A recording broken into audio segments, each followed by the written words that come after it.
Que o Eddie Murphy é um dos maiores humoristas da história, vocês já sabem, muito provavelmente, pelo menos tem ciência disso. Mas e se eu te falar que o Eddie Murphy já fez um trabalho, e não só um, mas alguns trabalhos, que tinha como principal objetivo retratar a realidade negra americana e sobre os seus problemas estruturais, e não só uma crítica vazia à vivência negra nos Estados Unidos, mas uma crítica construtivíssima e não atacando somente um polo da sociedade, mas alguns polos. Pois é, o vídeo de hoje a gente vai comentar justamente sobre esse filme, onde o Eddie Murphy perpassa vários momentos históricos da história dos Estados Unidos e realça alguns problemas estruturais da vida afro-americana. E o filme em questão é Life. Aqui no Brasil se tornou Até que a Fuga Nos Separe. Então, vamos pro vídeo.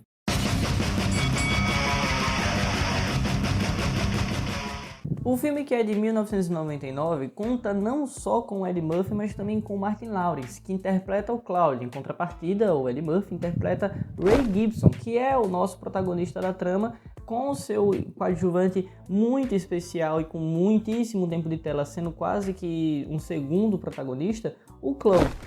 Ambos começam sua jornada nos anos 30, lá nos Estados Unidos, mais precisamente na cidade de Harlem, né? Onde recebem uma proposta meio que sem querer de viajar pelo sul dos Estados Unidos com o objetivo de contrabandear bebidas de forma ilegal. Claro que nenhum dos dois personagens são flor que se cheire logo no início da trama, mas é colocado como sendo um padrão normal, estrutural naquela vida. É claro que eles tinham outras opções, mas eram opções, como a gente sabe, que muito escassas. Então era muito mais fácil, ser retratado no filme, que era muito mais fácil ter aquele estilo de vida e tentar fazer aquilo para tentar ganhar a vida de uma maneira diferente. Claro que ambos ressaltam inúmeras vezes que queriam estar trabalhando, o próprio Claude queria estar lá no seu banco trabalhando em Nova York, e o Ray que queria abrir o seu empreendedorismo ali, né, o seu bar, a sua taberna, enfim. E ambos queriam ter, eles tinham princípios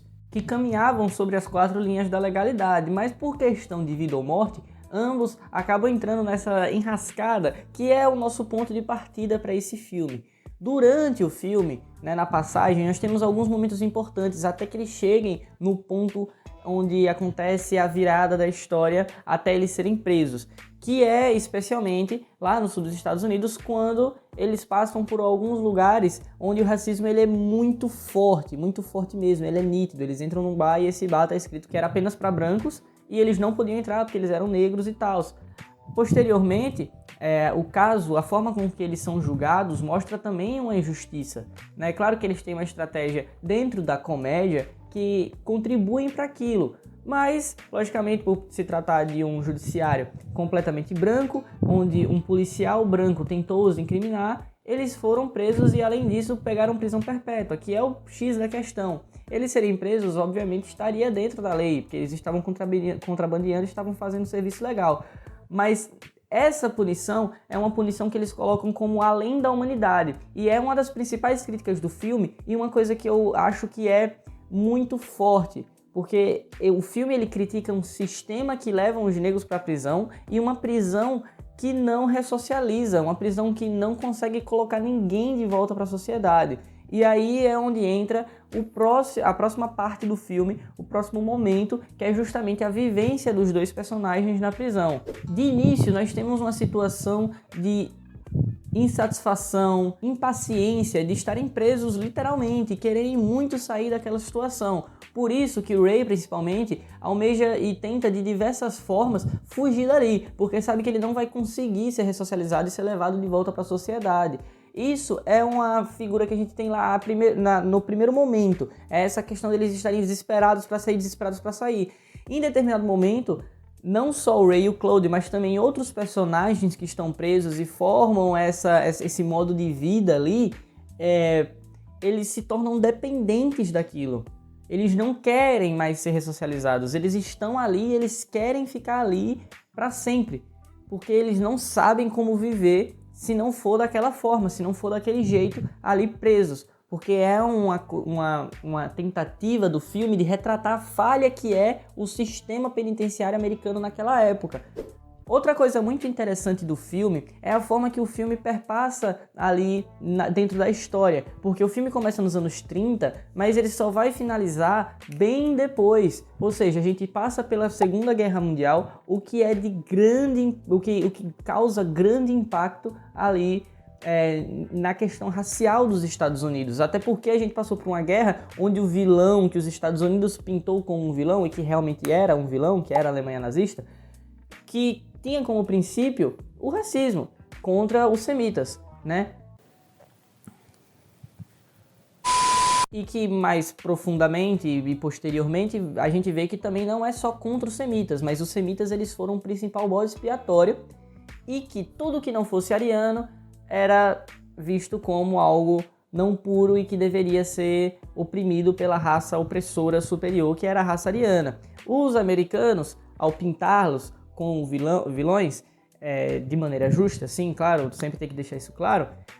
eles perceberam que o seu modo de vida não era tão diferente do deles. A forma com que eles faziam e tratavam de suas diferenças étnicas era quase que um apartheid dentro do próprio Estados Unidos.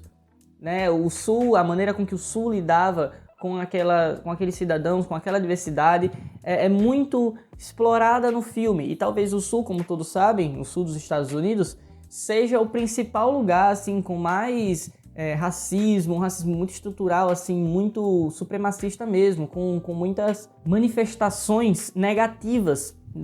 dos brancos para os negros, especialmente ali em regiões como a Califórnia, como o Texas, como o Novo México e tudo mais. Voltando para a questão da prisão perpétua, o filme Life tem uma visão até que semelhante, inclusive quando eu conversei pela primeira vez sobre esse filme, eu comparei com Laranja Mecânica, que também retrata esse sistema punitivo e essa tentativa forçosa de ressocializar. É um filme que casa muito com aqueles filmes, e agora puxando um pouco para um cenário mais nacional, aquele O Bicho de Sete Cabeças, que tenta passar uma visão anti-hospicialização e que faz muito sentido, faz total sentido, porque é uma coisa que você tira uma pessoa da sociedade para mandá-la para um lugar completamente inumano, um lugar completamente descabido ali para os nossos padrões humanos, morais e éticos. E o filme ele bate nisso diversas e diversas vezes. São pessoas que perdem o seu direito de viver, são pessoas que perdem os seus potenciais de vida. Claro que alguns deles não são pessoas que seriam facilmente reintegradas à sociedade, mas a gente vê que é algo que não funciona. E é por isso que eu acho o filme Life um filme riquíssimo e que bate de frente com muitas outras críticas sérias do racismo e de uma forma muito didática, até porque, como eu falei anteriormente, o Eddie Murphy é um dos maiores comediantes de todos os tempos e ele usa de sua principal habilidade, o humor, para repassar essa sua crítica, essa sua crítica social mesmo, com suas habilidades, assim como muitas vezes a gente viu sendo feito até aqui no Brasil e em todos os lugares do mundo, o humor sendo usado como um veículo de luta também, até porque é uma arte, é como se fosse um músico negro fazendo um rap e querendo abrir os olhos dos outros de forma cultural, de forma artística, e o Eddie Murphy faz isso com uma certa perfeição ali no filme dele, e como eu falei anteriormente, também não é um filme que é vazio, não é um filme que, vamos criticar pela crítica, não, é um filme que mostra vários os pontos, desde a estrutura da sociedade que condicionou eles a terem aquele padrão de vida, a se arriscarem daquela forma, até a forma com que eles foram julgados e foram penalizados com a prisão perpétua e até mesmo como é estar numa prisão perpétua para negros naquele período. E também, mais uma vez, apontando todas as mudanças temporais, apontando todas as mudanças históricas que o filme atravessa cronologicamente e, claro, ideologicamente. Por que não? Porque a gente vê como eles são tratados antes e vê como eles são tratados com o decorrer do filme. Esse vídeo eu não tenho o objetivo de fazer uma análise muito complexa e muito a fundo e destrinchar todos os momentos do filme, então eu não vou tocar tanto na parte final do filme, na parte de quando eles são soltos, na parte da fuga deles e tudo mais. Eu acredito que o principal do filme seja justamente essa questão, apontar para a estrutura, apontar para os problemas estruturais e apontar especialmente para o modo com que o Estado americano, e que é aceito em muitos lugares do mundo, né, muitos estados concordam com isso, tenta resolver esses problemas estruturais, porque eles veem que existe uma alta criminalidade ali e eles pegam e jogam na prisão perpétua. E a gente vê que tanto a criminalidade estar ali quanto a prisão perpétua são questões muito complexas e que não devem ser dois lados de uma mesma moeda, tipo, a criminalidade, então a gente tem que punir dessa forma. É assim que o filme tenta conversar, pelo menos foi assim que o filme conversou comigo, e eu estou aqui fazendo esse vídeo curto para recomendar a vocês, assistam o filme, está na Netflix, recentemente ficou nos lugares mais altos, mais assistidos aí da Netflix. É um ótimo filme, como eu falei, com uma riqueza tremenda e que vale a pena ter um olhar diferente, um olhar crítico, e que com a genialidade, não só do Ed Murphy, mas como eu falei, do Martin Lawrence, do Ted Demme, que toparam esse projeto, que vale muito a pena ser explorado, vale muito a pena ser debatido, e é um tema muitíssimo importante que perpassa não só